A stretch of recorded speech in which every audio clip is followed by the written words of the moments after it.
నానమ్మా, ఏంటంత ఆలోచన? హాయిగా నిద్రపోచుగా. నీ గురించి ఆలోచిస్తున్నాను.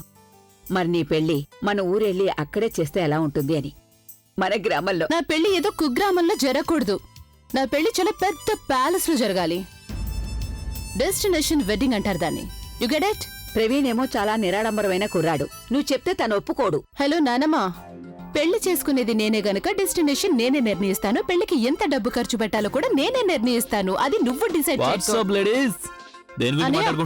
నా పెళ్లి నానమ్మ కుగ్రామంలో చేస్తానంటుంది. ఈవిడి గారేమో ఏదో పెద్ద ప్యాలెస్ లో జరగాలంటుంది. నానమ్మా, నీ పెళ్లి ఇక్కడే జరుగుతుంది. అది కదనే. No more discussion. పెళ్లికి చాలా మందిని పిలవాలి. నువ్వు ఆస్ట్రేలియా నుంచి ఈ మధ్య వచ్చావు. నీ పెళ్లి చూడాలని అందరికీ ఉంటుంది. అందరూ చూడాలనుకుంటారు కదా. అభి తన చెల్లెలి పెళ్లిని ఎంత గ్రాండ్ గా చేస్తాడో. కానీ అన్నయ్య నేనేమో. అభి, నేను నీకోసం వెతుకుతుంటే నువ్వు ఇక్కడున్నావా? రే ప్రవీణ్, తీసుకో.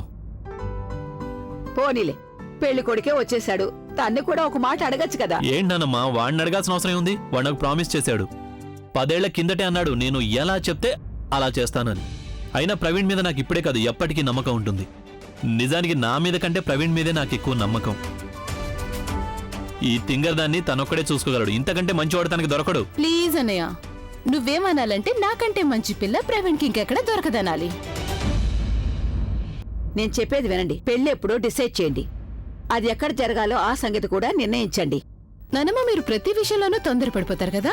తొందరే నీ పెళ్ళైతేగా వీడి కూడా చేయాలి. నాన్నమ్మ, మనం మాట్లాడుకుంటుంది వీళ్ళిద్దరి పెళ్లి గురించి. మధ్యలో నన్నెందుకు లాగుతున్నావు?